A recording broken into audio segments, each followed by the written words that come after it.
We have a very exciting session, and we have the T.N. Srinivasan Memorial Lecture by Pierre-Olivier Gourinchas, and he's going to talk about something which we all are looking at every day, which is the global geo-fragmentation.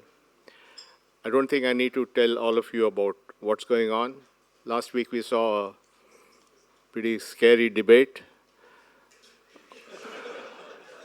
On Sunday, we saw the anti-immigrant far right winning in France. We have an election in the UK next week, and so on and so forth. So we know that stuff is happening. And whether you want to call this the fall of the neoliberal order or the end of Washington consensus or whatever it is, we know that we're going through a very different time, which is very uncharted. So today we have Pierre-Olivier Gourinchas, the chief economist of the IMF. And he's talking about these cracks in the system, how this geo-economic fragmentation is reshaping the global economy. And he's going to, obviously, and its impact on economy, trade, GDP, whatever. And of course, I think it's very relevant for India because India has a stake in a, expanding global market and so on. And so what does it mean for India? And along with that, we have some excellent panelists. We have Professor Robert Lawrence at the Harvard Kennedy School, Martin Reiser, who's the Vice President for South Asia at the World Bank, and Pravin Krishna, who's a professor at Johns Hopkins. So this is, I think, a very exciting session. So I'll now request Pierre-Olivier to start. Thank you. Thank you very much, Nandan. Thank you very much, Poonam, for inviting me to give this T.N. Srinivasan Memorial Lecture here at the NCAER India Policy Forum. As Nandan said, the theme for my keynote tonight will be cracks in the system, how geo-economic fragmentation is reshaping the world. And this is a topic that we have been working on quite a bit at the fund, both in the research department, but also in the institution more broadly. And what I will be presenting is based on a number of work streams that have been taking place in this area. And you have actually here, I guess not there, you have some of the names of the people who have been involved in helping me put this together on the slide here. So the story so far, I will basically make, try to hit 5 points in the time I have. So first, is the world still integrated? And I will say that the answer is yes. But that will lead me to my second point. There are cracks, and they are becoming ever more apparent. And the global linkages, whether when we look at trade, we look at direct investment, we look at portfolio flows, or even when we look at things like reserve accumulations, these global linkages are changing, and there are growing signs of fragmentation. Then I will review some of the work we've done at the fund on what the economic cost of fragmentation could be. And these are, of course, quite speculative because we are in the early stages and they are supposed to be a little bit like sounding an alarm bell. This is the path we're entering into, and this is the destination point if we're staying on that path, and we better try to stay off that course. Then I will argue that there is going to be a variety of experiences in a more fragmented world. And some countries, and including India, could actually, in some dimensions, benefit from how the environment is changing, or at least could think about how they should position themselves in that changing world. And then I will conclude with some principles for policy action. Now, first, a tribute. This is the T.N. Srinivasan Memorial Lecture, and I want first to acknowledge the importance of T.N.'s work in these areas. I would hope to think that were with us when we're discussing issues like geo-economic fragmentation, that would be the nature of the topics, the kind of topics that he would very much want to speak with a very strong voice about, given the importance of his work on how trade integration is critical for growth and development, how it can be an equalizing force, how trade liberalization and trade liberalizing reforms can benefit countries like they have benefited India in the past. Now, the story so far, so that's my point number one. I will start with a figure that many of you may have seen in one form or another. That's the blue line that you see on this chart here. That's showing you the measure of trade globalizations, global trade to GDP ratio, starting in 1860 and going all the way to about 2021. And you see there the familiar picture. We had a first wave of globalization started towards the latter part of the 19th century, going maybe around until the First World War. Then, after the First World War, the world entered a period of deglobalization, trade wars, protectionism, kind of things that Kindleberger wrote about extensively, and we see the decline in the trade to GDP ratio. Then we enter into the post-war period, during which a number of economies rebuild themselves. There is more trade going on, and you see this ratio rising. Now, what I want to point out during that period, this is the period of the Cold War. And so during that period, global trade in blue is increasing.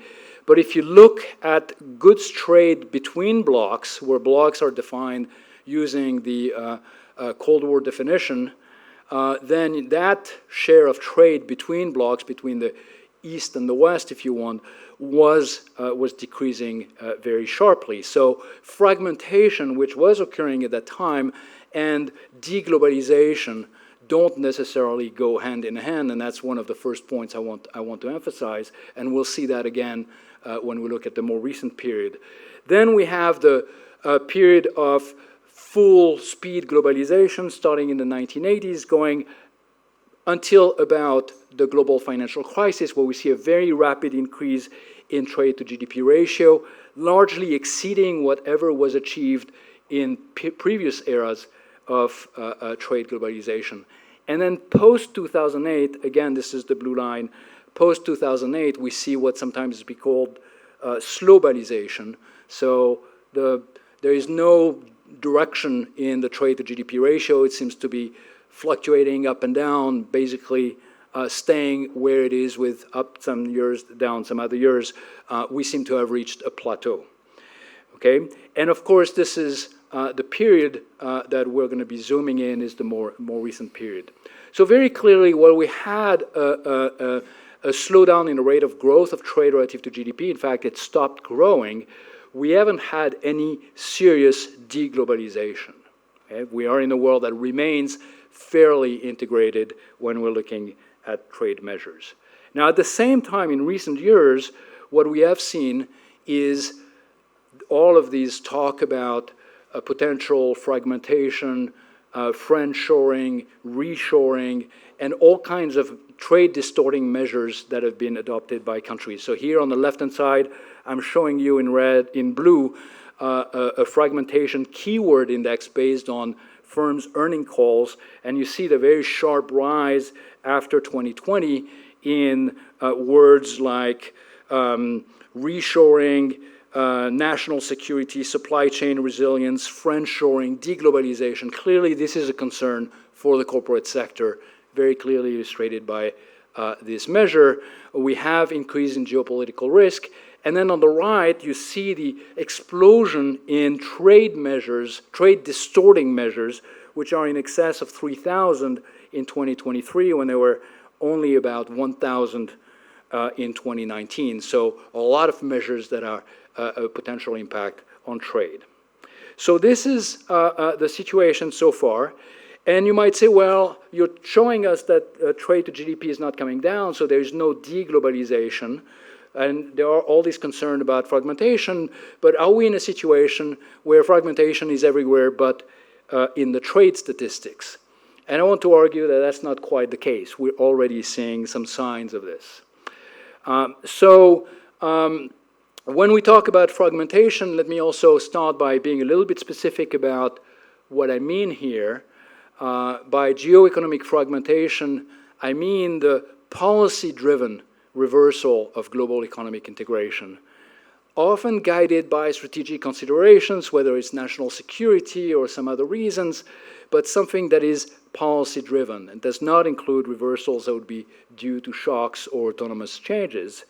And the impact of this geo-economic fragmentation can be felt when we look at trade relationships, where you may have less economies of scales. If you don't have as much trade, you may have less efficiency gains from specialization. You may have some increased misallocation of resources. You may have slower diffusion of technology. You may have less competition. So all of these sub-channels, if you want, through less trade integration can impact output and growth going forward.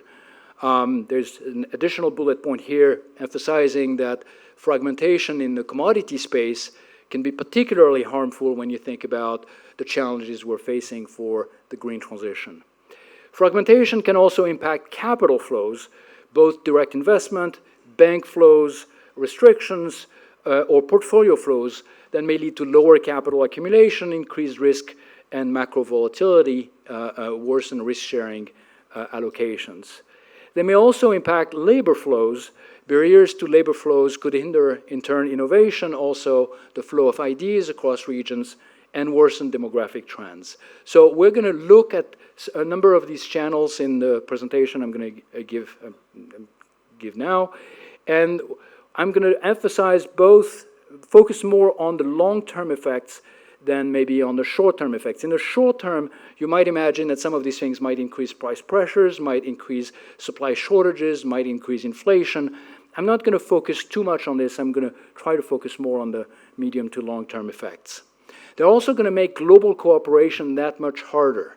In a more fragmented world, it becomes more difficult to address some of the common challenges that we're facing, whether we're talking about climate change, whether we're talking about addressing the debt problems of a number of low-income countries where all the creditors need to come around the table, whether we're talking about some of the technological challenges that we might be facing in the future, like AI or digitalization more generally.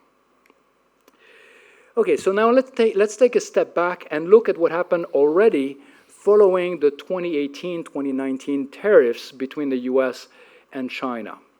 And on the left, what I'm showing you is the impact of the tariffs imposed by the US in 2018. And then there was a number of additional tariffs that were imposed in reciprocity, if you want, by China, in retaliation by China. What you can see is the value of US imports on the tariff-hit goods coming from China. That's the blue line. That is the one that is, oops, what did I do? I did something wrong. Thank you. I think I was trying to do this. Yes, so the blue line at the bottom of the slide here, this is the value of imports from China on the tariff goods. You see that this is declining. But this, in the same categories of tariff goods, this is substituted by a surge in imports coming from low-cost Asia, coming from NAFTA countries, coming from other regions of the world. If you zoom out a little bit further and you look more generally at the import share of major US trade partners between 2011 and 2022, and this is what you have on the right, what you see is that we had a sharp decline of the import share from China, but at the same time there's been an increase in import share coming from other countries like Mexico, or if you look at Vietnam down here, or if you look at some other Asian economies down there. So we've had substitution of trade coming from China for trade coming from countries that had export baskets that were similar to China and that were linked to China's supply chain. I'm going to come back to that in my presentation. I'm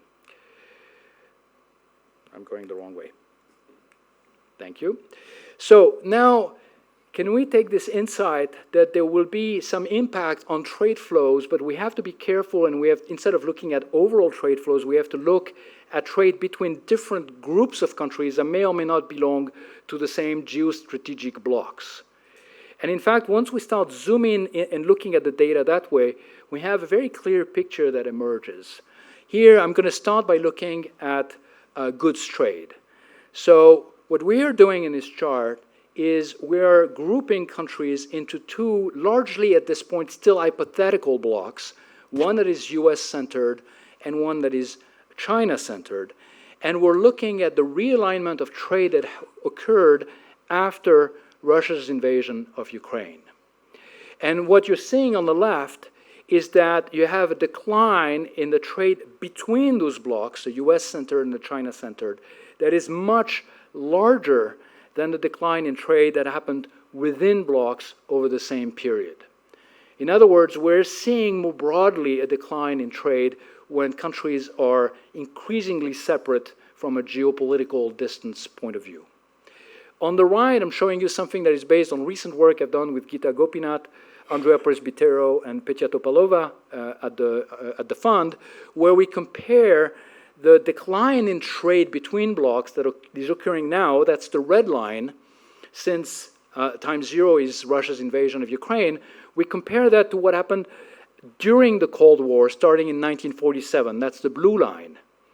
And the point here is that we have an evolution right now that is quite similar to what we had at the early stages of the Cold War. You see the decline here is, if anything, slightly larger. It's still small compared to what eventually happened in the context of the Cold War, which is this massive decline in trade between blocks. Okay? So this is the direction of travel right now. We are on the trajectory that is somewhat similar and could become a lot worse. Now, when we're looking at direct investment, the same picture emerges.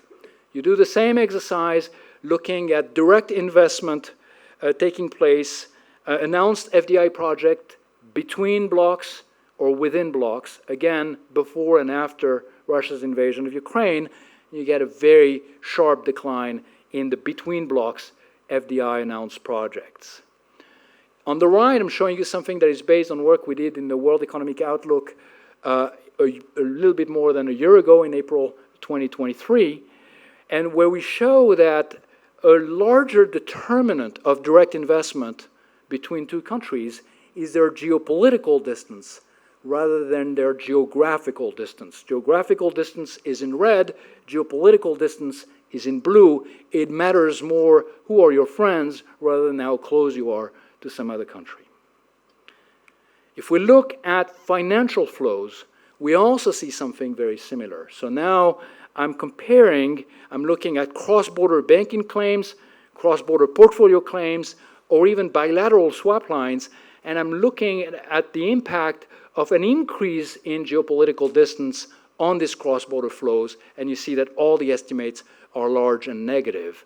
Less cross-border banking flows, less cross-border portfolio claims, less bilateral swap lines.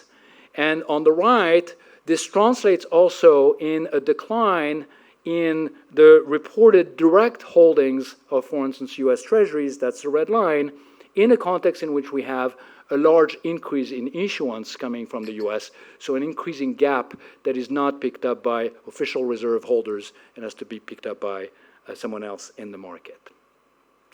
Now, I've also said that we've seen in the context of the tariffs in 2018, 2019, that some of these trade flows have been substituted. So this is what we have called in our work the emergence of these connector countries, and a number of other people, Laura Alfaro, for instance, at Harvard Business School, and other people have emphasized this as well, the emergence of these connector countries. Here's a simple way to visualize the evidence here. I'm showing you on these two graphs, the one on the left, let's start with the one on the left. This is the change in US import share on the vertical axis, here on the vertical axis. And on the horizontal axis, you have the change in Chinese export share. So when you have an upward sloping relationship, this is telling you that the countries that export more to the US are countries that are importing more from China. Now, this is a very aggregate at the bilateral trade balance level, so you might say, well, maybe they're importing and exporting different things.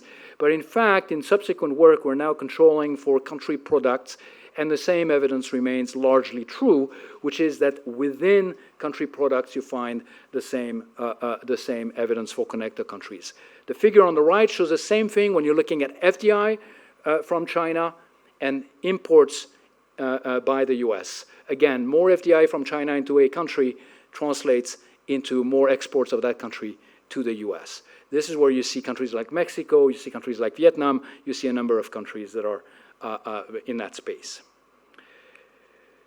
Now, this, of course, is associated with a lengthening of the supply chains, not necessarily a reorganization of the supply chain. And BIS has been doing very interesting work on this. I'm borrowing a chart from the work they've done on this topic, and you can see the increase in the number of nodes in the supply chain based on the location of the supplier between 2021 and 2023. Now, longer, more elongated supply chains is a way in which the system is adapting itself to the additional constraints it's facing. It doesn't make the system more resilient. More nodes doesn't necessarily mean more resiliency. It might mean also more points where things could go wrong. Now, emergence of connector countries, we see that also when we look at financial flows. So when we look at financial flows, for instance, we see that we have a decrease in US assets in China. That's the graph on the left. And we have a decrease in China liabilities from the US. That's the graph on the right. Interestingly, what we have also on this graph in red is the increased assets held by US residents in offshore financial centers and increased liabilities by Chinese from offshore financial centers. Now, you can't read in the data we have, and that's one of the limitations, we can't pierce through where the ultimate holders of these financial centers are, but this is very suggestive that some of the financial flows themselves are rerouted through these offshore financial centers. Now, point number 3 is about the cost of fragmentation. Now, what could the cost be? Now, we can't answer this question just relying on the data we have right now. As I said, we're only in the early stage, so the work we've done at the fund is relying on model analysis, where we partition the world into different blocks, or we think about increase in transaction costs, whether trade costs or financial cost, and then we try to evaluate the impact on output or trade or welfare using our in-house models. And one of the things that comes out very clearly is that when you look at the distribution of costs, overall they can be quite large, but with a lot of heterogeneity. And one of the messages I will try to convey from the next few slides is that a number of countries that remain non-aligned could actually benefit in an environment like this. So for instance, here I'm showing you in red what happens if you have more trade fragmentation between, say, a US-centered bloc and a China-centered bloc. And of course, that would tend to reduce trade imbalances between these two blocks. But notice how, if you're looking at India, for instance, in those model simulations, how the trade surpluses of a country like India could actually increase because it would be in a position where it itself now plays that role and substitutes for some of the countries in that space. When you look at financial fragmentation would also impact the China bloc and the US bloc. The impact on countries like India or China here in the simulation is mild and negative. It is not as economically as important. Now, when we look at non-alignment and whether remaining a non-aligned country in this more fragmented world is a way to sort of be playing on both sides of the field, it also depends very much on the form that fragmentation will take. And here I'm showing you simulations where we're looking at a world where you have either 2 blocks or 3 blocks. So if you're forced to choose, in other words, if you're forced to align yourself, then there could be large losses. So this is the last column here. In a world in which there are only 2 blocks and India cannot stay on the fence, then there are potentially large losses from that. Instead, in a world in which you can have non-aligned, then India can be in a situation where it benefits from that. Similar variation if you have different forms of fragmentation. For instance, we could contrast friendshoring or reshoring. A world where you have friendshoring is a world where, say, the US-centered bloc and the China-centered bloc imposed cost on each other, but not cost on the non-aligned.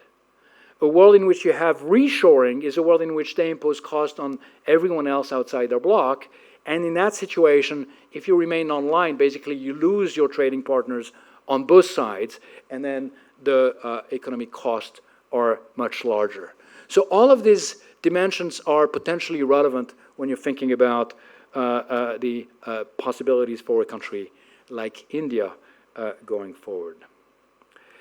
Now, of course, one other thing that I want to touch briefly upon is the role of industrial policies here. And so I'll have a couple of slides on this. One of the worries we have at the fund is we've seen the explosion. I mentioned a number of trade impacting measures, but more generally, the explosion in the number of industrial policy measures that have been taken by countries in recent years. And I'm showing you here over just a little bit more than maybe a year and a half, the huge increase in the number of measures that have been adopted by countries. We classify them by motive. And you can see there that one of the largest motive, so one is strategic competitiveness, but the other one is climate. Now, if you think about imposing industrial policy measures for climate, there's something a little bit funny about that, because climate is, by definition, a global common good. It's something that we all need to address collectively. And in that respect, having an increase in trade distorting measures, and you can see on the right the number of trade distorting measures on environmental goods rising as well, is certainly not telling you that we are collectively addressing the challenges that have been posed by the climate transition. More generally, when we're thinking about industrial policy, and we're doing a lot of thinking on that at the fund at this very moment, you want to distinguish between different types of industrial policies. And here I want to use the example of South Korea very briefly to illustrate the point. South Korea initially, in the 1970s, implemented an adoption subsidy. This is a time when South Korea was still far from the technological frontier, so what was really important was to catch up and bring in foreign technology so that it could reach the frontier as rapidly as it could. And so you could see this adoption subsidy was fairly high and then declined over time, and what replaced it was a more general innovation subsidy, because at the point when the country is closer to the frontier, adoption is not going to be the engine of growth. Innovation will become the engine of growth. And the share of the adoption subsidy in total subsidies that you can see on the right declined very rapidly, and that didn't prevent quite the opposite, Korea from converging to levels of development of the advanced economies. So when we're thinking about industrial policy, we have to be very careful. It's not just one basket. The general principle is, of course, it has to be addressing an externality. But even within that, we want to be very careful about industrial policy measures that are fostering competition, that are helping the economy compete and therefore accumulate knowledge and improve productivity and get closer to the frontier, from industrial policy measures that are hindering competition, that are protecting incumbents, and are preventing a rapid rate of technological progress and catch up. And I think that's a lesson that is still extremely relevant today. Now, I'm somewhat out of time, so would the chair give me 2 minutes? Because I want to get to maybe a few more slides that are more specific to India's current situation, and I think that that might be interesting in the current environment. So first, when we're thinking about the current tariff that have been imposed, for instance, the most recent one imposed by the US administration on Chinese electric vehicles, or we think about the tariffs that have been imposed by the European Union. These are relatively modest in size. Right now, the US tariffs, for instance, cover about $18 billion of worth of goods, which is really tiny, tiny. And so their price impact is likely to be small. But the real question going forward is whether they will lead to more of the reorganizing of the trade linkages towards these connector countries that I've emphasized. And you see some of them on this slide on the left here, Vietnam, you have Cambodia, you have Malaysia, Thailand, and those are countries that all have a high share of their exports value added coming from China, or whether the scope of the tariffs and trade measures will expand and will try to cover not just, for instance, China, but will also try to cover countries that do a lot of trade with China, and so therefore cover the connector countries themselves, in which case it is countries that are not very connected with China that might be in a position to benefit more. And here I've put a box around where India is in that space. Then when we look at FDI, for instance, India is already benefiting from large FDI inflows. You can see that on the left. A count of announced FDI projects have actually increased tremendously since 2020. There is a little bit of a worry about what's happening in the last year here, where we see the decline, but that's from an elevated level, but certainly that's something that should be looked at. On the right, what I'm showing you is the knowledge flows that some of the work we've done in the research department of the fund documents the knowledge flows measured by patent citations from additional FDI into a country. And you can see that they are quite sizable and they are quite persistent. So FDI is certainly an engine that stimulates the diffusion of knowledge and help countries get closer to the frontier. And going forward, this is something that India could benefit from tremendously. Then I have a couple of slides on manufacturing versus services, which is, I think, a very lively discussion in India right now. Now, it's absolutely clear that India is more important in terms of the share of world exports in services comparable to China than it is in goods, where it is much, much smaller than China. And we see that in the export composition also tilted toward services compared to other countries like China or the ASEAN. And this is also documented if you look at measures of revealed comparative advantage, where India stands at a much higher comparative advantage in services than other countries, especially so in telecommunications if you unpack it and look at the different sectors. Now, is that a strategy for growth? There are reasons to believe it could be part of the package, maybe not the only element of the package, but certainly a part of the package. And let me here point to two factors. The first one is, while we have growing evidence of fragmentation in goods, there is no such evidence for trade in services. Here, if I look at, again, the between groups and within groups estimates for trade in services, the estimates are statistically insignificant. There is no evidence of fragmentation in services, trade services. Of course, this could change in the future, but at least for the time being, this is the environment. The second one is that in some ways, India is well positioned when you think about the AI revolution that is bearing upon us. And here we've done some work at the fund in terms of the labor market exposure to AI. And India is one of the countries that we had in our sample. We had a staff discussion note that was released in January of this year. And of course, because India has a large share of the population that is in the farming sector, it's not directly exposed to AI. This is why the overall bars here are not very, very tall compared to advanced economies, for instance. But the interesting thing is, within the jobs that are exposed to AI, we separate them between those that are substitutes, likely to be substituted away by AI, and those that are complements, likely to be enhanced by AI. And what we see, and that's the dark bars here, is that the share of jobs that are complements to AI, and that's reflecting the high skill composition of some of the tech sectors in India, is actually quite high. And so India is well positioned in the sense that it has a lot of room to grow in terms of increasing its preparedness to AI, but also in terms of the composition, it's likely to be in a position where it can benefit. So let me just conclude. I'm very much out of time. I think those are questions that would very much have been, would have loved to hear Tien's views on them. I think he would not have minced his words in terms of where the world economy was headed. We at the fund are trying to take an honest assessment of where we are, where we're likely to go, and also warn of the potential risks and dangers of the current path, but also highlight that there are also opportunities, in particular for countries like India. Thank you.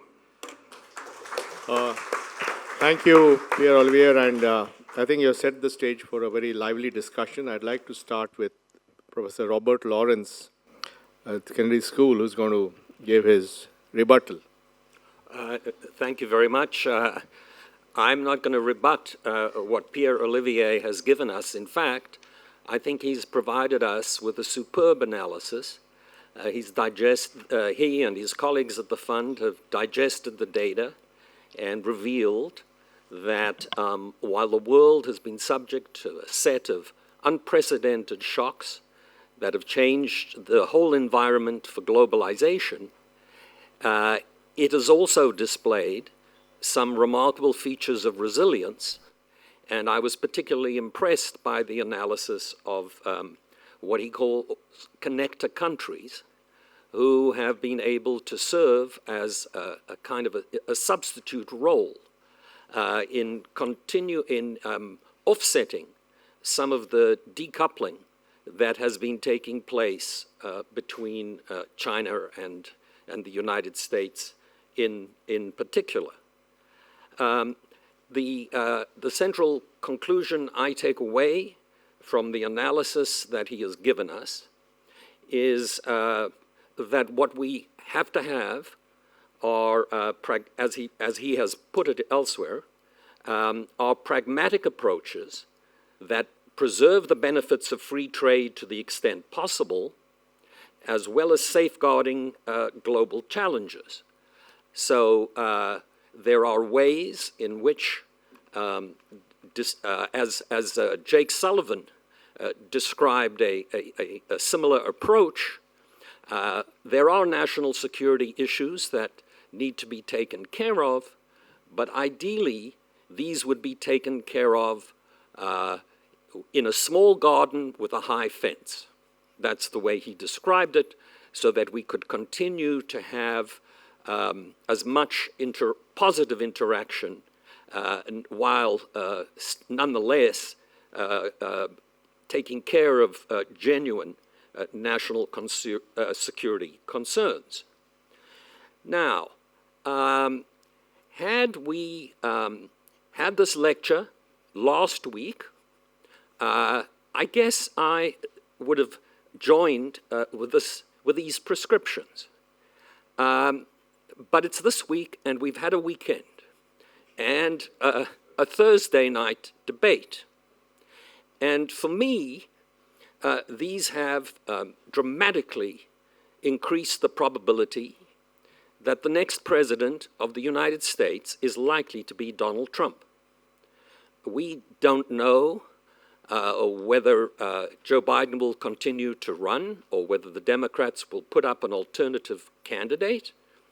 But I think in either case, it's a fair, if you're a betting person, you'd say the odds on Trump have really increased. And I think that has considerably damaging implications, and I'm going to mention some of those to introduce them into our discussion. I'm not assigning 100% probability for all of them, but I think they're high risks that we are currently facing, and the measured perspective that we can still thrive, even though we need to take care of certain issues, I think has to be reformulated. So I would start by reminding you of what President Trump has announced, or the future President Trump has announced as his policies. Firstly, he plans a 10% tariff on all imports into the United States, on all imports from all countries, and a 60% tariff on Chinese products into the United States. The shock to the trading system would not be confined to these measures. He has another idea in which he would like to replace income taxes with trade taxes. Now, that's quite wishful thinking. There's some interesting papers which have done the analysis of whether it's possible to raise enough money, and it turns out it's not. But that just gives you an idea of the direction in which he seeks to take trade policy, and his notions are basically reinforced by Robert Lighthizer, who was his special trade representative, who has aspirations to be his Treasury Secretary. And so we are facing an extremely dangerous and potentially shock to the trading system. Other countries are bound to retaliate. And so the consequences of what could happen are serious. And I actually think, and here I would agree with what we've heard in the presentation, that once the United States takes these measures, zeroing in on China, they're likely to be extended to goods that enter the United States from other countries but contain significant amounts of Chinese value added. So that foreign investment which has taken place in Southeast Asia, in other Asian countries, like Vietnam and Thailand and elsewhere, which we saw were picking up some of the slack which was due to the curtailment of US trade with China, those countries are likely to be adversely affected. There is foreign investment in Mexico that has come from China, for instance, with a view to producing electric vehicles or solar panels. That too, I believe, would be curtailed by a Trump administration. So, the ease with which many countries can fill the role as connectors could well be shackled as a consequence of these likely actions. Secondly, I would say that the prospects of a renewed role for the World Trade Organization to operate effectively, for its dispute settlement system to operate as it once did, are severely diminished if it continues to adhere to a consensus rule.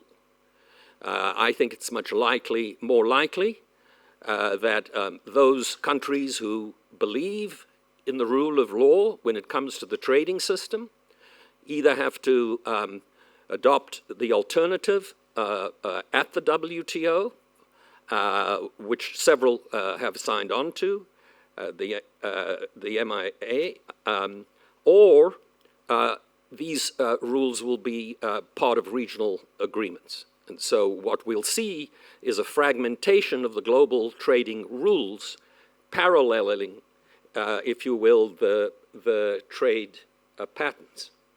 The third blow comes to climate change. Trump withdrew from the Paris Agreement. He has sworn that on his very first day, he is going to he's not going to be a dictator in general, he said, although the Supreme Court seems trying to do their best to make him one. He is going to, firstly, drill, baby, drill, encourage more oil production, and secondly, build a higher wall. And so without the United States, I think some of the measures which the US has taken in the IRA will probably be retained, and some of the industrial policies will be retained where they are subsidies to production of various kinds. But I think many of the dimensions of the IRA will be repealed. It is very striking that the Republican speaker, who was appointed as his first legislative measure, passed an anti-IRA bill through the House of Representatives. So it's not just Donald Trump, but the entire Republican Party has as a major pillar an antagonism to climate measures and climate policy. The fourth shock relates to immigration. Ironically, by the way, there's an excellent piece written by Jason Furman which shows that immigration has made a tremendously positive contribution to American growth over the last 4 or 5 years. We've had something like 10 million immigrants come into the country, and this has allowed an unusually strong period of growth. Well, Trump not only wants draconian measures at the border, but he wants to go further and expel people who are currently illegally in the United States. These are estimated to be on the order of 11 million individuals. Now, I don't think it's going to be practical to do that, but nonetheless, that's going to also really be serious. And then, finally, there are possible changes in geopolitical developments. The Biden administration has been active in revitalizing NATO and the Western alliance in the Ukraine war. President Trump is an articulate NATO skeptic. And so it's hard to see him match the contributions, both financial and in the form of leadership, that President Biden has provided.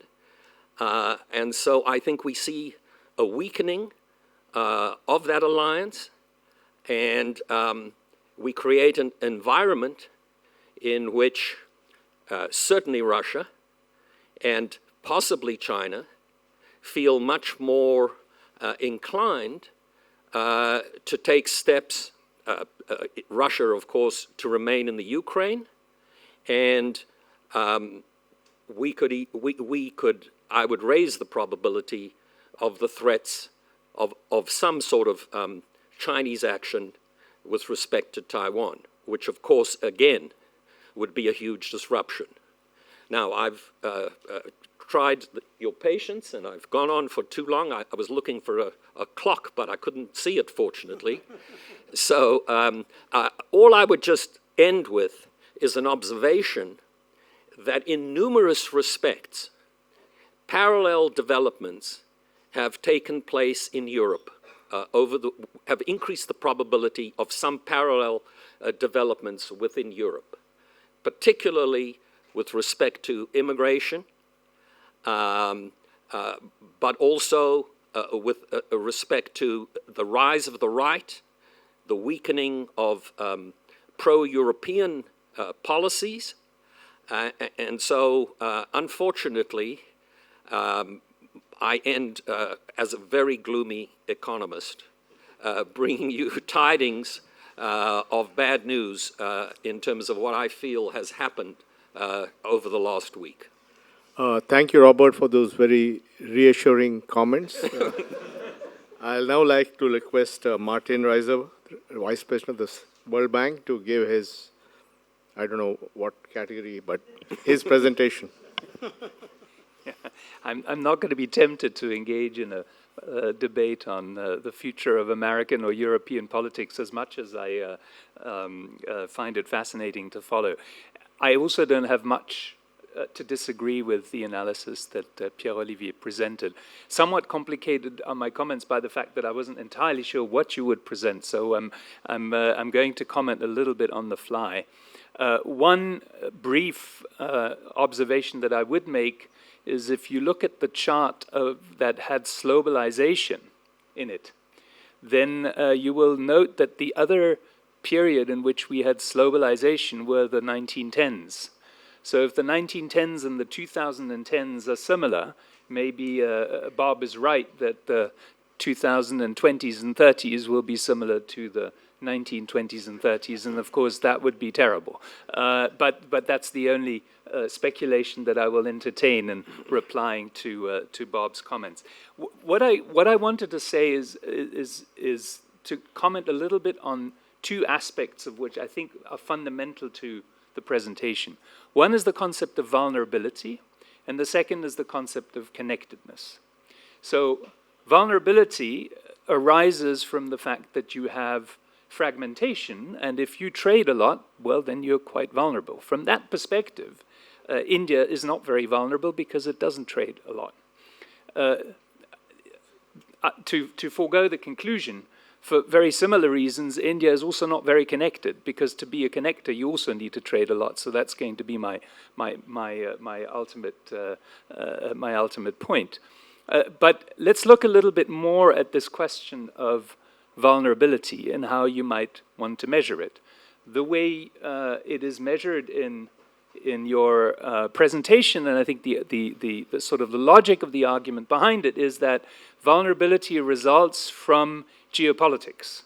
So if you are too aligned in one camp but trade a lot in the other, then that makes you very vulnerable, and you reduce that vulnerability by trading more with your friends.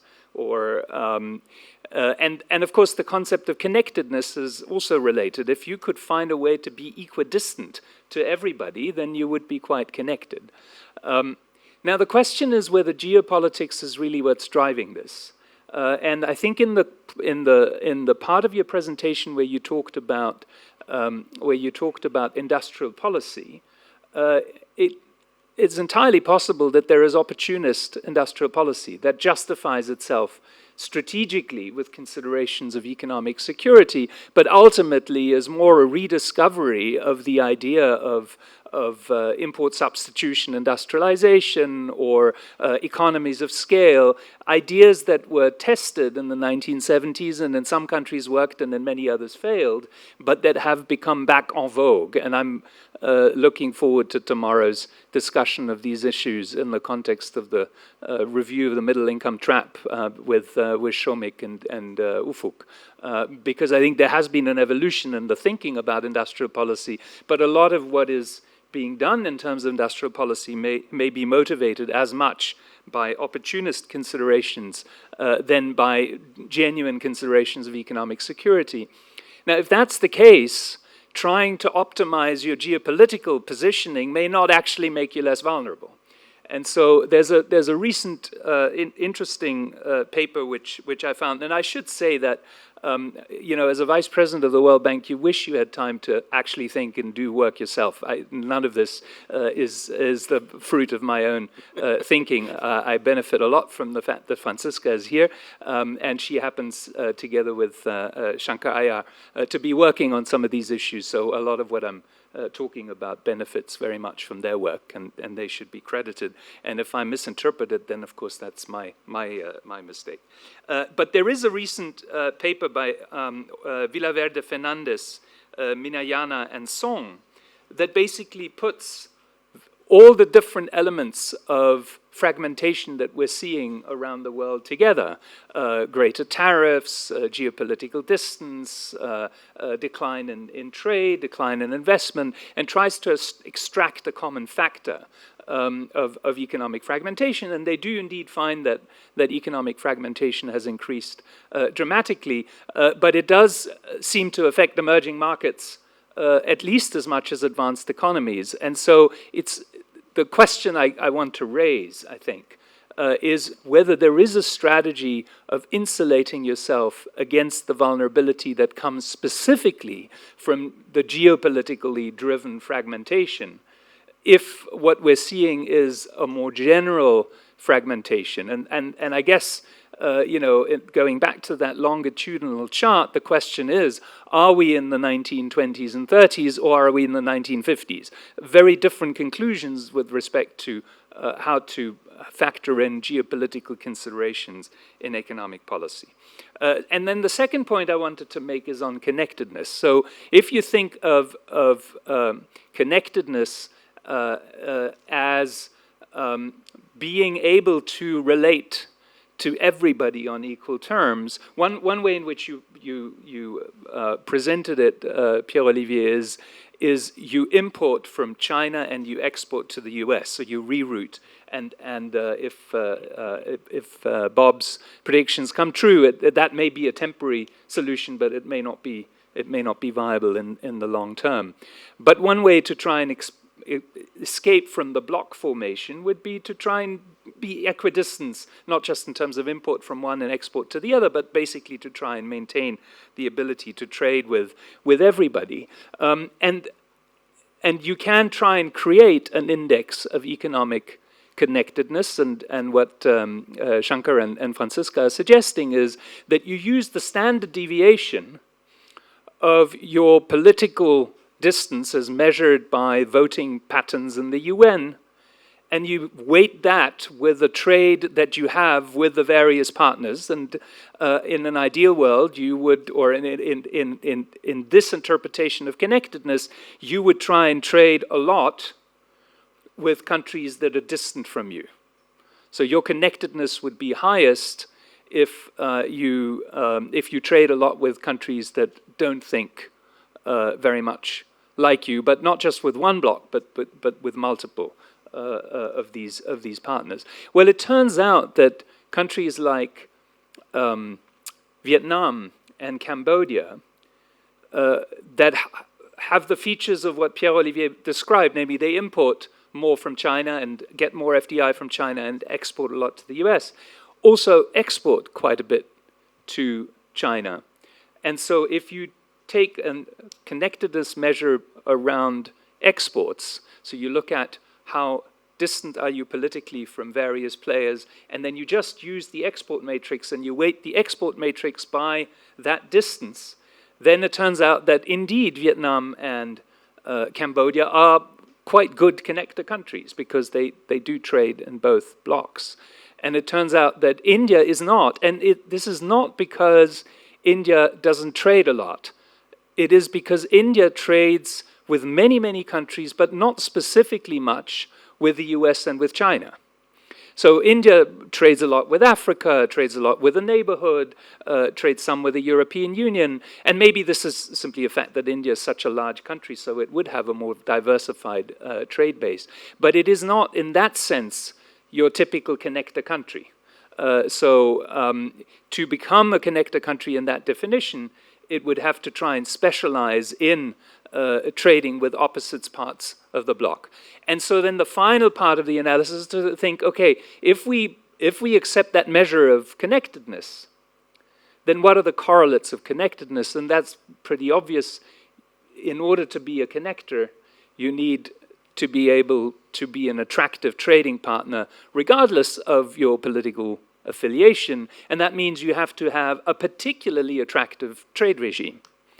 And it turns out that countries like Vietnam and Cambodia and other connector countries do have much lower tariffs, they have lower restrictions on FDI, and they have more efficient trade facilitation in place. So I guess to come back to the conclusion which I gave at the very beginning, I think there may be opportunities for India in this fragmentation. Of course, a lot will depend on whether the fragmentation is indeed driven by geopolitical factors and not just opportunist. If it was more opportunist, then maybe India, the best that can be said is that India is not very vulnerable because it is not so integrated to be so dependent on what happens in the rest of the world. So it doesn't need to worry as much as other countries about this. So not being very vulnerable is a good thing. But if the world is fragmenting because of geopolitical factors, and you wanted to benefit from this, then you would benefit from it more if you opened your trade regime. The difficulty, of course, is that if you did that, you would also become more vulnerable. And because we don't quite know the direction in which the world is going, maybe that explains some of the caution with which Indian policymakers are approaching this particular opportunity. So I think I end up without a very clear sense on where India should go, but assuming that it really wants to do China plus one, then it should use this opportunity to double down on some of the trade reforms and investment reforms, which for many other reasons may be a good thing to have, which I think Shomik will talk about tomorrow. Thank you very much. Oh, thank you, Martin, and that's very useful. And I'd like to go to our final panelist, Pravin Krishna from Johns Hopkins. Thank you very much. Can you hear me? Yeah? Okay, great. First of all, I realize that I am all that stands between you and dinner, so I'll keep my comments brief. I enjoyed very much how Pierre-Olivier's presentation ended with an ode to TN. Many of us here have had the fortune of participating in seminars where TN was present in the room. TN does not mince his words. And in a sense, maybe I should be careful in using the word fortune. Some of you might have recommended the word misfortune instead, or trauma of presenting in front of TN. And very often this was the case, most often this was the case because TN had such exacting standards for data quality, data analysis, interpretation, and so on. And so very modestly, in the spirit and in homage to TN, I have a couple of questions and comments for Pierre-Olivier on the trade data and the analysis of fragmentation and consequences that was presented earlier. So my first point is a point about data. It really relates to the use of data on gross trade flows, which I believe is what was primarily used for the analysis, and the understanding of the extent of fragmentation and the extent of change in international trade using gross data as opposed to value-added data in trade. So as most of us are, everybody here is well aware, with increased fragmentation in production structures, evolution of global value chains, and so on, standard trade statistics misrepresent often the extent of international trade, the growth in international trade. You might have components that were produced of some final electronics product that were produced in Indonesia and Thailand and so on, maybe sent to some South Korean factory for some intermediate assembly, then moved on to China for final assembly and sent on to the United States as a final importer. This trade is, of course, counted multiple times. Each time the good crosses the border, the gross value of that trade is counted as the amount of trade that's taking place. And as you go through these multiple steps of the production change, one can start to lose one's sense of how much trade is actually taking place and what the identity of that good is. Who is the final supplier of this good? In that sense, things were said here earlier about Vietnam, about Chinese FDI into Vietnam, and Vietnam serving as a connector country, and so on. And so, in the extreme, if one were to think of a situation in which the Chinese, in order to essentially jump over the tariffs that were imposed by the U.S. in the context of the Trump trade war, let's imagine that goods were simply sent from China to Vietnam. They just get a stamped, made in Vietnam stamp, and they're sent to the U.S. You end up with what might look from a fragmentation standpoint or from a data analysis, from the analytical standpoint that was presented earlier, as if this was some fragmentation that has taken place. You've moved away from China as the exporting country to a different country, Vietnam as the exporting country. This is some kind of fragmentation. And yet, in an economic sense, maybe this is not fundamentally very different from the situation that prevailed before, in the sense that what's the difference if the good came directly from China or if it made an intermediate quick stop in Vietnam to get the made in Vietnam stamp before it finally makes its way to the shores of the United States. So the sort of desperate search of the U.S. for the China plus one option may very well have ended up with a China plus China option, where you're importing the Chinese good through Vietnam and the Chinese good through Mexico and so on and so forth.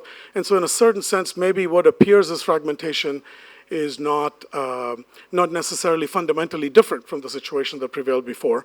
And so my point, my question a bit, and maybe suggestion, is to ask if you've done this work using value-added data in international trade. I know it's much harder to work with, but there are trade databases available today, the TIVA, the Trade and Value-Added Database in particular, and maybe if you use that data to kind of examine trade flows, increases in international trade, and changes in the form of fragmentation and so on, maybe they give you a very direct picture of what's actually taking place with respect to increased fragmentation or not, and maybe many of the patterns that we've sort of seen here will continue to be seen, and maybe there'll just be a quantitative change, but it would be interesting to see what that analysis would look like if you went through that step of kind of working through value-added trade instead of gross values. The second point I wanted to make was about sort of an institutional issue about fragmentation in the world trade system. And so for most part, what we've talked about here today has been sort of geopolitical, fairly recent set of concerns having to do with US-China trade tensions and so on and so forth. But I will submit that this fragmentation in the world trade system is something that's been a long time coming, actually. If you really think about the origins of the international trade system as we know it today, the GATT 1947, its reincarnation as the WTO in 1995, a fundamental feature, maybe the most important feature, and really the fundamental innovation of the GATT relative to the trade treaties that prevailed during the interwar period, was the feature of non-discrimination in international trade. So Article 1 of the GATT is about non-discrimination. And essentially what we've started to see, and this is not a recent phenomenon, by the early 1990s already, a significant move away from this key feature of the international trade system, which was non-discrimination, into trade preferences, trade blocks. You've had starting from maybe a handful of trade agreements that were relevant in the late 1980s, hundreds of trade agreements that have been signed, a certain form of trade fragmentation that was taking place. I think there's maybe well over 500 trade blocks. I think the average number of blocks that a country belongs to is over 10. These all have different rules, different sets of rules of origin, a very complicated set of structures that countries operate under that has led already, had been leading for a while, to this kind of weakening and kind of a fragmentation of a certain sort of the international trade system over the decades prior. That weakening of the WTO was not sort of helped by the failure of the WTO to successfully conclude the Doha round, which was negotiated for well over 20 years, unsuccessfully. And so as all this is going on, one of the additional facts, very notable, and I think Robert touched on it briefly, was that one of the key innovations of the WTO, really, when it was first put in place, was the dispute settlement mechanism, right?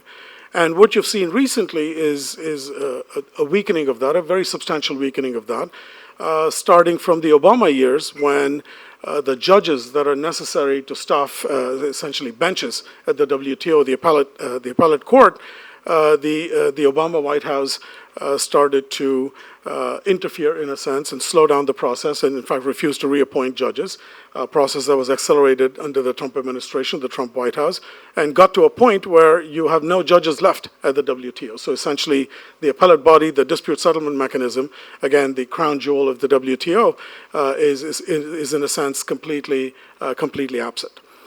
Worse still are the recent assaults on the trade system, many originating in the U.S., and which is in a sense ironic, surprising, given that the U.S. was essentially the primary architect of the GATT WTO system in the first place. But you've seen a number of aggressive unilateral actions by the United States. I think that were referred to earlier, many under Section 232, which is really the national security reasoning, right? Which essentially under kind of U.S. law, and I'm speaking casually, if there's a sense that a particular type of trade would threaten U.S. national security interests, then you can proceed with kind of blocking that sort of trade. It is permitted through Article 21 of the GATT WTO that if there's a national security threat, then you can essentially stop the trade. If you're at war with some country, you're not obliged to kind of maintain all of the kind of the rules and norms of the WTO that you've agreed to before. But while there is this national security provision, both at the WTO as well as under U.S. trade law, how did the U.S. actually use this? Essentially, it started by imposing tariffs on steel on a number of countries, Canada, Mexico, Switzerland, Norway, etc., under the national security exemption. Okay?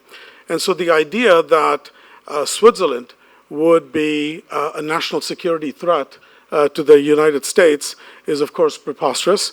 That Norway would be a national security threat to the U.S. is equally ridiculous. And the point I'm trying to make here is that this sort of weakening of the kind of the rules of the WTO, the exploitation of this kind of loophole within the WTO system, allowing for trade to be interfered with under the national security sort of context, has been massively exploited, right? And it's opened up a space for a certain type of arbitrariness for countries now that want to, on a kind of a unilateral basis against any particular partner, want to undertake trade actions, block trade. It would not be very difficult for them to do so, given the precedents that have already been established by the U.S. Historically, this clause has been there in sort of GATT rules since 1947. Countries have exercised a great deal of self-restraint in using the national security clause. As I understand it, there was only a single exception. Sweden, at some point in the 1970s, decided to use the national security exemption to impose or kind of block the importation of flip-flop for some reason, footwear. They were quickly, sorry, what was that? I thought it was buttons. Yeah, no, it was footwear, so I think some form of footwear, quickly pushed back by the other countries in the world, and then it was shut. So no one's actually used, other than in the case of war, used this particular window, and yet the U.S. Under the Trump administration has very aggressively pursued this, opening up again a certain sort of possibility for anarchy within the system, possibility for far greater fragmentation, and really creating precedents for countries to follow. The national security questions, to that one can add a growing number of trade-related industrial policy measures, right, that are also taking place unilateral basis, that also violate the multilateral character of the GATT, that also target particular countries, which is to say that this principle of non-discrimination that is enshrined in Article 1 of the GATT is being violated. But given the countries that are actually pursuing these policies, namely the United States and the European Union, despite the fact that these are potentially subject to legal challenge in Geneva, I think there is very little possibility that the WTO would be able to push back on this kind of aggressive use of industrial policy measures. And so I fear that both through the kind of the national security window and through these aggressive use now of industrial policy, once again justified through occasionally through the kind of the national security exemptions, that the kind of the road towards a certain sort of anarchy where you're going to the pre-GATT rules, the interwar period that was referred to earlier, that this has been opened up. And so this makes me equally pessimistic about the potential for kind of greater fragmentation, even if it's not entirely along geopolitical dimensions in the future. So with that, let me stop. Thank you, Pravin, and I thought maybe we'll open it up because there's some serious brain power in this room. So I'd like to start with Professor Arvind Panagria, Chairman of the 16th Finance Commission. Thank you, Nandan. I must say, you guys have been incredibly pessimistic today. And Robert Lawrence, shame on you, you defected. As counting, at least you will hold the flag for openness. To just build up on the bit of a more optimistic side. True, the fragmentation, the barriers that have been raised, etc., are there. But if you look at the overall picture, first of all, the big kind of opening up has to do with the decline in the transportation cost. The geographical barrier has been knocked off, and nothing has happened to that. That remains knocked off. Even the global trade volume, $25 trillion in merchandise trade, $7 trillion in services trade. And when actually these figures at their peak prior to COVID were about 19 trillion and 6 trillion. So, you've added about 6 trillion to the merchandise trade and another trillion to the services trade. Tells you that the economy, in spite of all the reversals that you talked about, overall from an individual country's point of view, the global marketplace remains huge. It is not fully open, but remember that huge amount of opening up had taken place and a little bit of reversal has happened, but still that leaves a lot of openness in the global economy. So from an individual country's point of view today, if it is open, has its domestic policies in place, in order, I think global economy still offers the best opportunity. One point, very quickly a second point, on this whole business about trade in goods and services, I certainly believe that, countries have to go for both. It's not either or choice.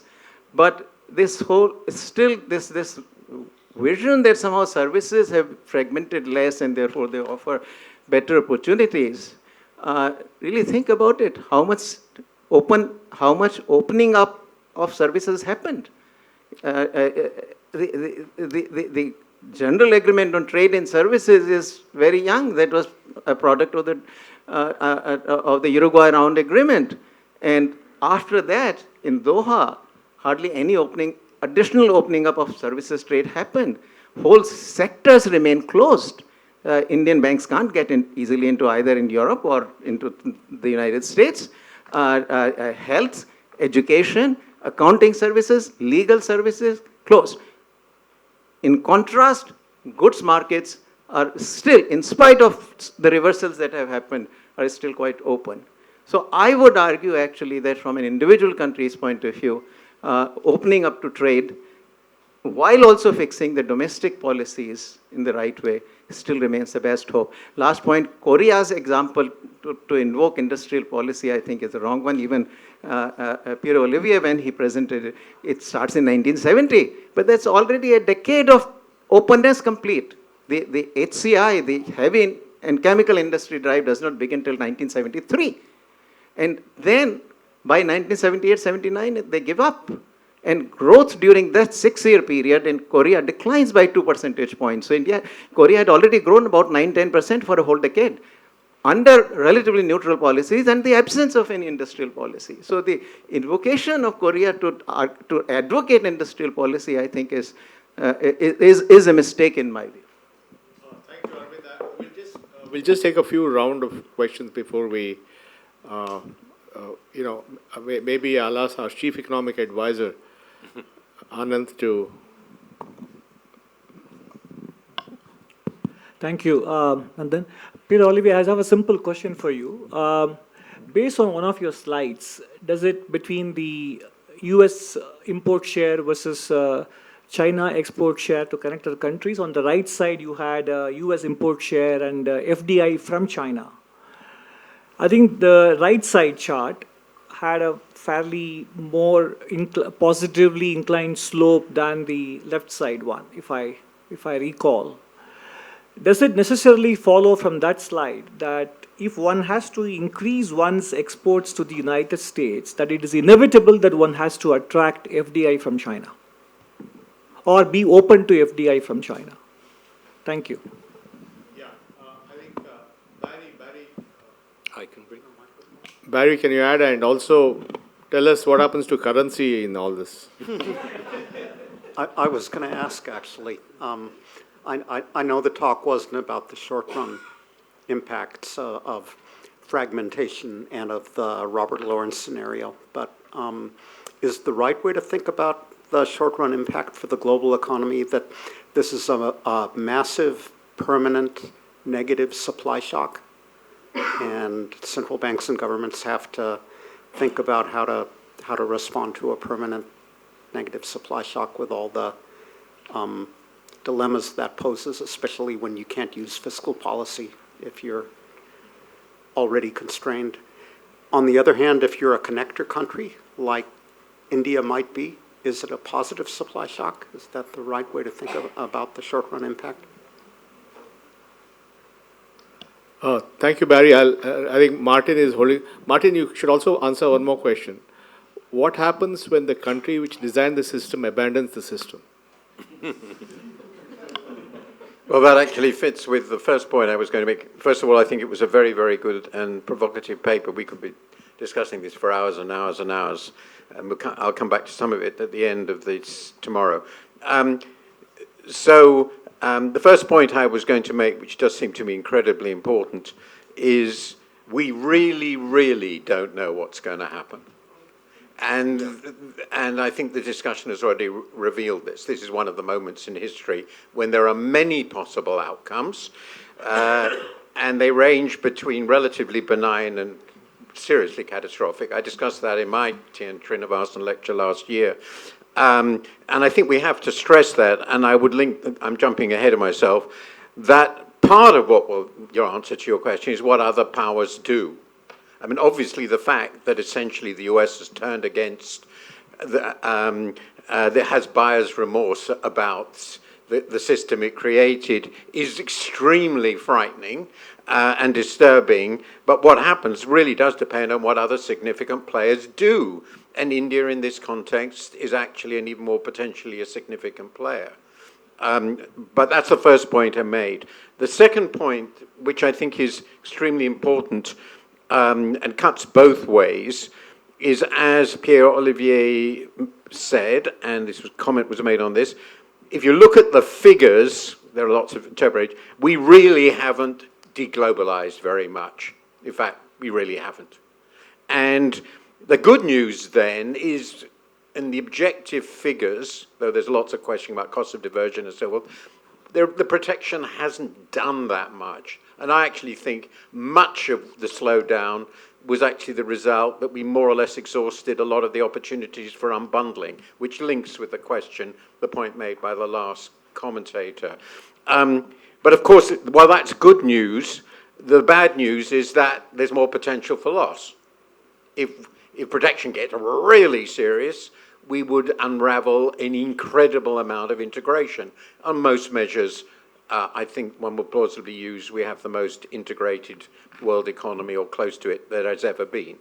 The third point I would make is I really don't agree on one point. I don't think the Cold War is a good analogy for where we are now. It is important to remember that before the Cold War started, we really didn't do much trade with the Soviet Union because we'd just been through the Second World War and the Great Depression and all the rest of it. So basically we stopped the potential growth of trade, which then restarted after the fall of the Soviet Union, particularly in Europe. We didn't lose very much. We just opened partially. China, US, and the systems that are associated with them are spectacularly integrated for two superpowers. And of course, lots and lots of other countries are integrated with both of them through supply chains, which, as have been pointed out, involve both. So the fact that we have a US in which a major part of the political system wants to essentially cut China out of its economy, that's not true of the administration, but it's clearly true of the Republicans, leaves you potentially colossally vulnerable to unraveling and ending up with a Cold War. And how that will play out, and that links to my last point, which relates to Bob's. If part of that is to pursue a discriminatory policy against China, I believe it rationally will follow up, as he is suggesting, with trying to attack the China plus one and China plus two countries. It won't work in the long run if Donald Trump is president for the goods that were going directly to the US to go via Vietnam. And the US, in other words, discriminatory protection tends to spread, which is, by the way, why non-discrimination was a core principle of the GATT. So the chances that that sort of trade war will make the connector country's position very, very uncomfortable, to put it mildly, are very high. Be very clear what Trump wants to do, and I've had a long exchange with Bob Lighthizer, who will dominate thinking on this recently, is to push everything back into the US. And that will be a very significant unraveling. So those are the points I'd make. Thanks, Martin. I think we'll just get Pierre-Olivier and the panelists to quickly respond. We want to have one more round of quick questions. So, guys. Well, thank you. And first, I want to thank the other panelists for really excellent remarks. Really help us in our thinking. Let me hit a few points. A lot of points have been made. I will hit maybe two or three. So the first one is, I think, on connectors, vulnerabilities.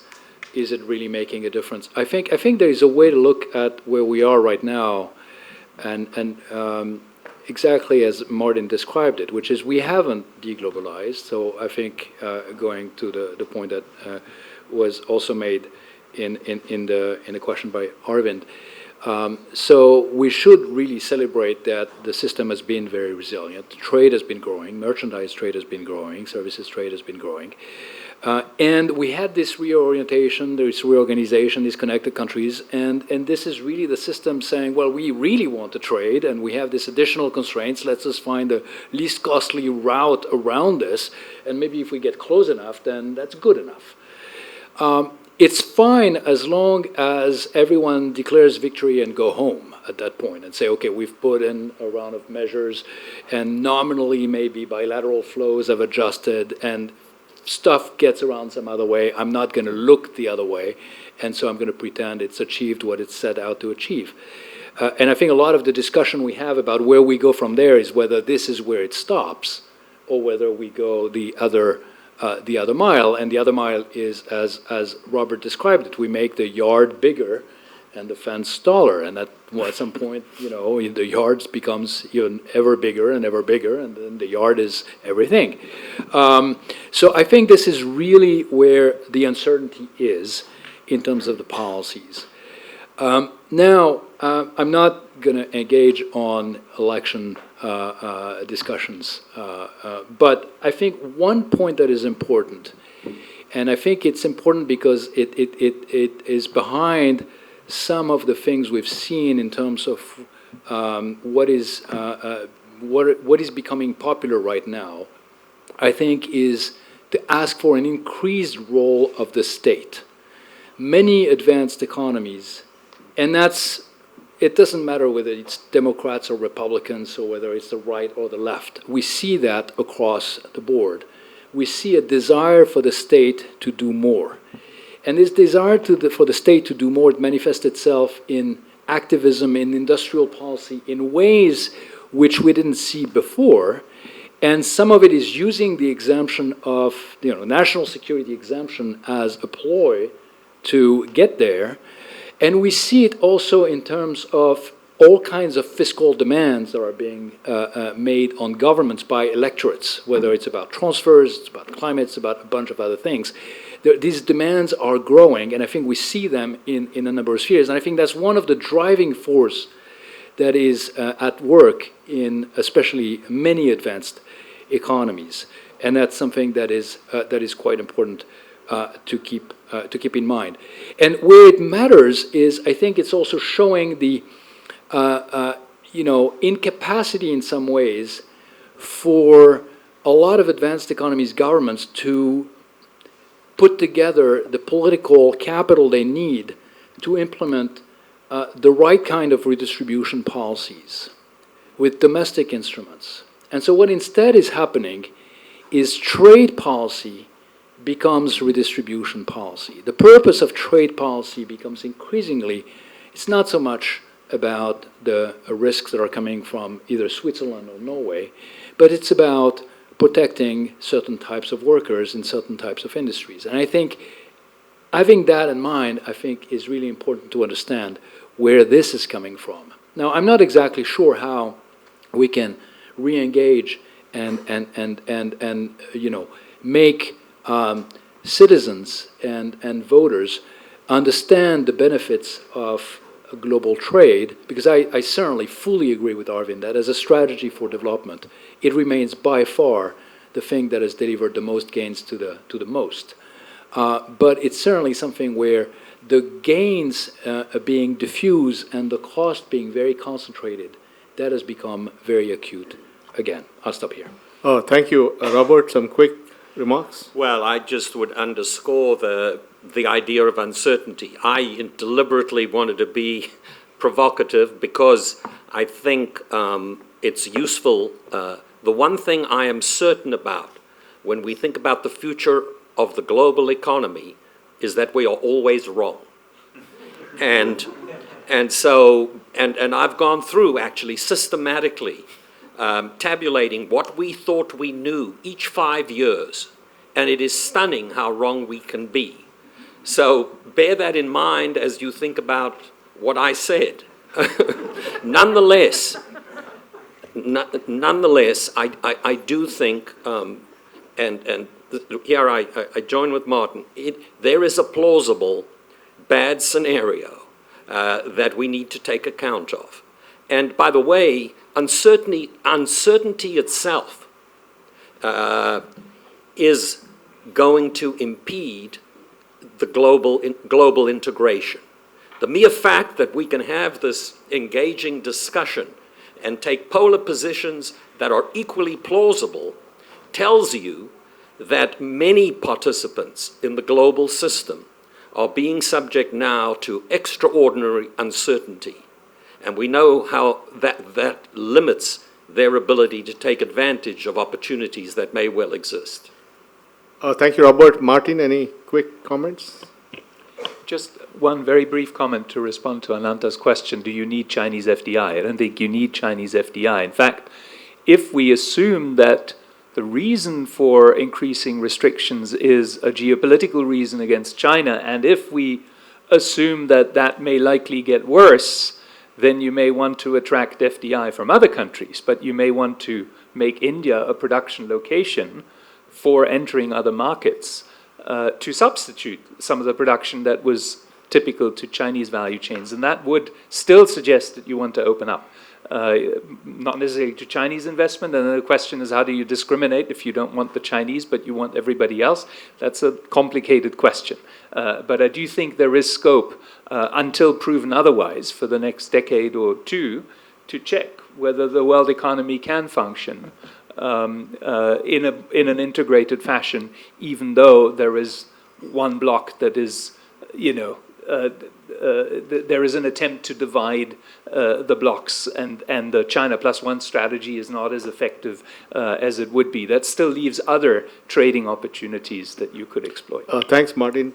Pravin, anything? Yeah, I'll quickly say a couple of things. One is Arvind and Martin's point is exactly right. In fact, there's a very nice piece earlier this month in Foreign Affairs by Brad Setzer, essentially making the argument that there's been no deglobalization, there's been no decoupling from China, and despite everything else, global financial crisis, COVID, all of what we've seen under Trump, et cetera, and the Biden White House, that this is trade has remained relatively stable. So that's the good news.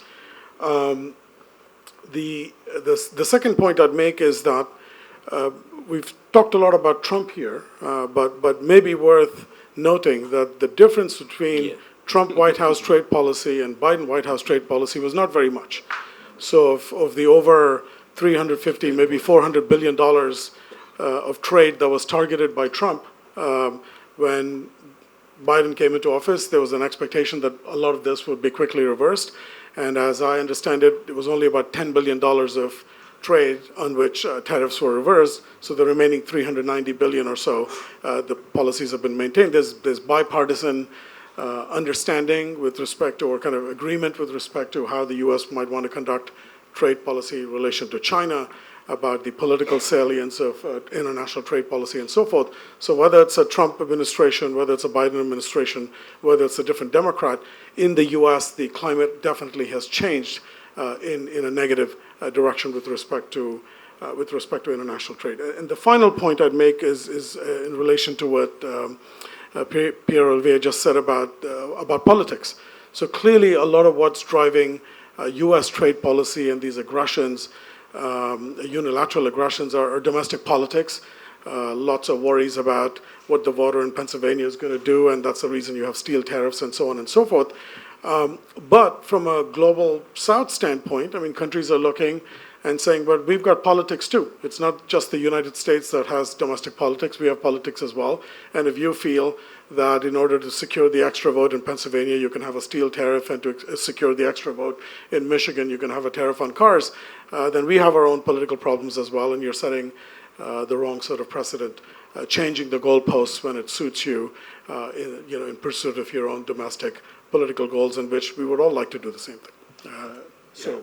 Thank you, Pravin. Actually, we need to wrap up, but I wanted Lant to comment, because Lant, you're looking at global labor mobility. And how does global labor mobility work in this area in these times of geo-fragmentation? I think labor mobility is going to be less affected, because labor mobility was never covered by any sense of non-discrimination. No country ever imagined there was a labor who was going to live and work in your country was irrespective of the country you were from, A. B, the labor mobility that's going to come in the future is going to be driven by the demography of the rich countries, and the demography of the rich countries is the long-term, medium-term factor that's under-ignored, that's been radically under-ignored, and the rich world are just going to desperately need workers. And the idea that the challenge of rich countries is to find a job for every worker is going to reverse, and these countries are going to be desperately seeking a worker for every job. So I don't think the geopolitics, the geopolitics is that we had a really well-functioning, non-discriminatory, rules-based system. We never had that for labor in the first place. Okay, thank you. We have to come to an end. I think we are all unanimous that we don't know what's going to happen. So on that note, let's go for dinner.